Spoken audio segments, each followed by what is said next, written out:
So we got a brand new organization coming into the MMA sphere called the GFL. Is it a UFC competitor or just an organization signing a bunch of past their prime UFC fighters? The answer is gonna shock you. I'm gonna get into it. We're gonna talk about what the promotion is about, who's on the roster, and my opinion. And based off my intro there, I'm pretty sure you already know my opinion. When we get into it though, if you like the content, subscribe. You guys been killing it lately, as I always say. But yeah. Let's move over here. Oh, I gotta move over this one. Global Fight League announces launch. Roster includes giant list of former UFC fighters. Ooh. A new player has entered the MMA landscape, and it has arrived with some big names. Wednesday, Global Fight League GFL announced its official launch coming in the opening weeks of 2025. The GFL concept differs from that of UFC and PFL. While it has a league format and playoffs, it is also team-based and as a draft. There will be 6 franchises names and cities to follow. The draft is scheduled for January 24th with an inaugural event to follow in April. So, from that little description there, sounds interesting, right? I was intrigued at the start. Then we get into who's fighting in this fucking. Did we pass a minute? Okay, good, we're at 2 minutes, I'm allowed to swear. Then we get to who's fucking fighting on this, in this organization. And you can already see co-founder Darren Owens revealed on the Ariel Helwani show Wednesday that the promotion has over 300 fighters under contract. Not all fighters will be drafted. Of the 92 fighters posted to the promotion's official website, 45 of them are former UFC fighters. Names include Tyrone Woodley, Anthony Pettis, Benson Henderson, Gegard Mousasi, Vanderlei Silva, Frank Mir, Andre Arlovski, Kevin Lee, Fabricio Verdum, JDS, among others. Now we're gonna get into the full list of fighters. So that little section right there, all of those guys are over 40. Majority of them are on losing streaks. Frank Mir was a champion in 2009.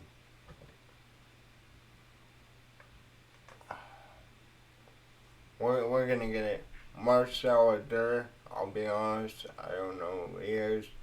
American Ali has however you say that. Andre Arlovski, who was the UFC heavyweight champion when I was born. 2004. I date myself then. Omar Ortega, Stuart Austin, Renan Barrio, Deverson Batista, Ramondo Batista, Stephen Beaumont, Alan Belcher. I actually do like that one. He was younger than BKFC. Tanner Bowser, Quadesi Brito, Will Brooks, Jan Cabral, Alexandro Cangati, Pedro Carvalho, Rafael Carvalho, Alex Connors, Kyle Dawkins, Ethan DePape, Patricio de Souza, Robles de Spain. The guy that, had all that hype around him and then got absolutely dominated his last 2 or 3 fights. I forgot how many fights.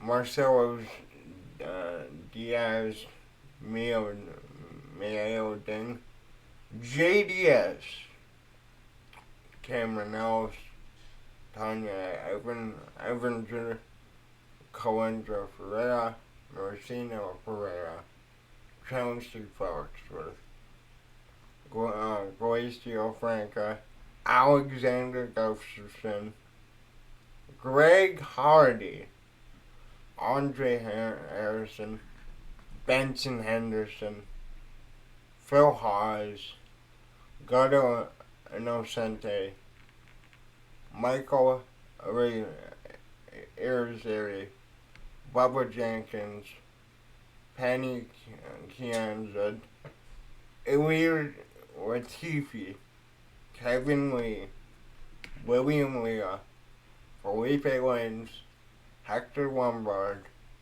Ron Machado, John Makdessi, Lucas Martins, Alexander Maswab, Jordan Main, Dominic Merriweather, Frank Mir. Again, I remember watching Frank Mir when I was 5 years old.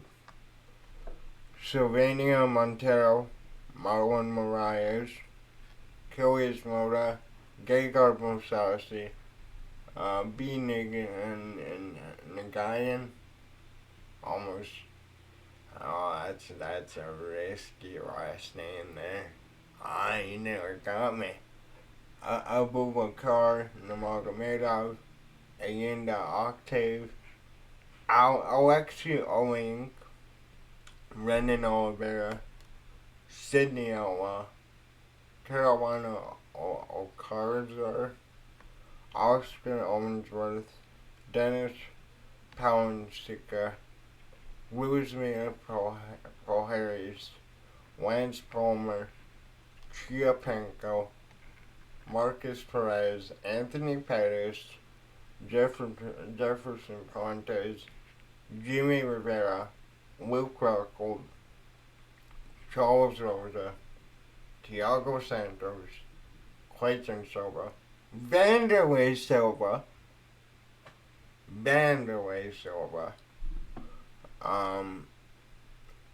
Emilio Sordi, Giulio Spadaccini, Andre Sukaman, whatever that last name is, Roger Souza, Gabriel Souza Gomendo, Jeremy Stevenson, Mohammed Tarek Mohi, Diego Teixeira, Ollie Thompson, Francisco Trinaldo, Austin Tweedy, Feroz Osmanov, Fabricio Verdum, Whitner Tyron Woodway. Okay, I want to look up really quick. How old is Frank Mir to start? And by the way, I love Frank Mir. I have nothing against him. 45. What about Andrei Arlovsky? I should probably turn off my 45. Sorry about my keyboard sound. This is why every new organization fails, right? They hire all these guys that get washed from the UFC, that are big names. Maybe they'll win a championship here, but they're passive on. What does the GFL provide athletes that other promotions don't? According to Owen, GFL offers fighters 50-50 split in revenue sharing. Additionally, the promotion provides comprehensive support for training and medical bills, retirement benefits, benefits, insurance coverage, and more. That all sounds great, but you remember how PFL was trying to do that, and now there's rumors that PFL is gonna go out of business soon. Well, we did a video on it. Who is behind the GFL, and where is the money? Owens is listed as the co-founder and commissioner for GFL and serves essentially as the public face for the promotion. He served as COO of PFL versus October. PFL versus October 2015 to May 2020, and was the co-founder of World Series of Fighting in Canada. So this guy does have a bit of credit. Also listed in promotions website are Arun Parami, co-founder and CEO, Scott Parker, CMO, Jeffrey Polak, senior advisor. Owens declined to identify the source of the funds behind this operation, but did say it's a Silicon Valley investor.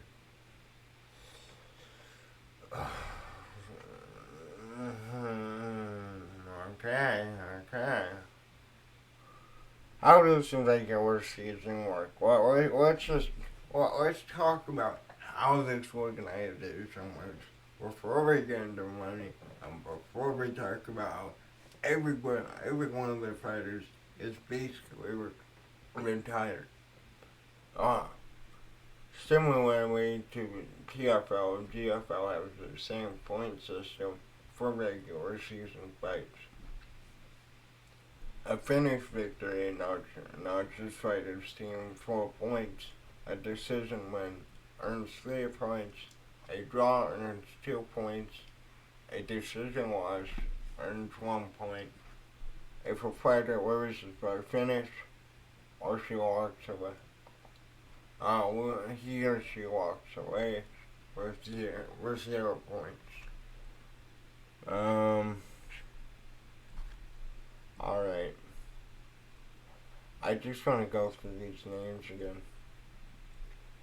There's not, I don't know these other names for obvious reasons. Let's click on this guy. Maybe he's a young fighter.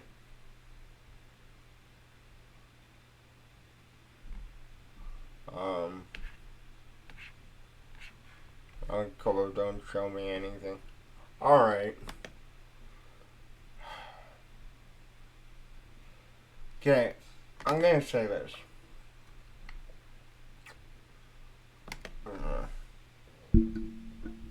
I am down for more MMA. The more MMA I get to watch, cool. I guess it's better. But this is a problem with Bellator, which ended up in their demise, and what is ending up in PFL's demise. You rely off of former UFC fighters for names. Your guys don't have the ability to build fighters like the UFC does. The biggest star in PFL right now, UFC made. Basically, the biggest fighters in Bellator, the UFC made.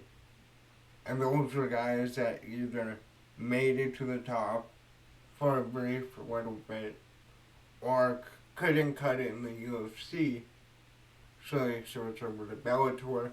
They win a championship there. They go on a dominant run. Maybe they're brought back to the UFC.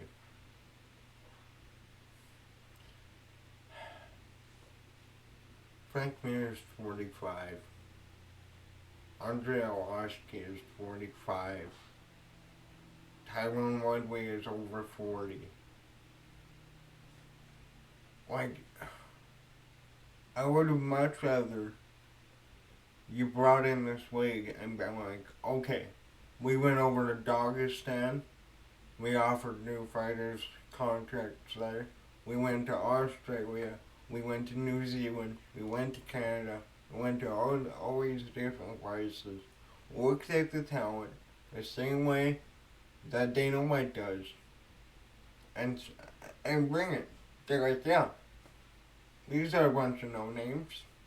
However, these guys are wickedly talented. You can create promo package. What are your promo packages gonna be? Like fights from 2009? Fights from 2004? Like I mentioned? Pride fights? Is that what you're gonna put your promo packages to be? Again, like I said, it's more MMA, I guess. I will check it out. But it just sounds like this league will get shut down within 2 years. I like everything they're saying. I like the healthcare coverage. I like, the 50-50 revenue share. Where where is this money coming from? Again, there's a reason that the UFC is outperforming basically every combat sports organization, apart from any fights that the Saudis do, and one championship is doing really well. I have to say that one championship actually is a very good organization. While Renier de Ritter tends to disagree with me, but at least they have a talented roster that they built themselves. They pay some of their fighters. Again, fighter pay will always be an issue.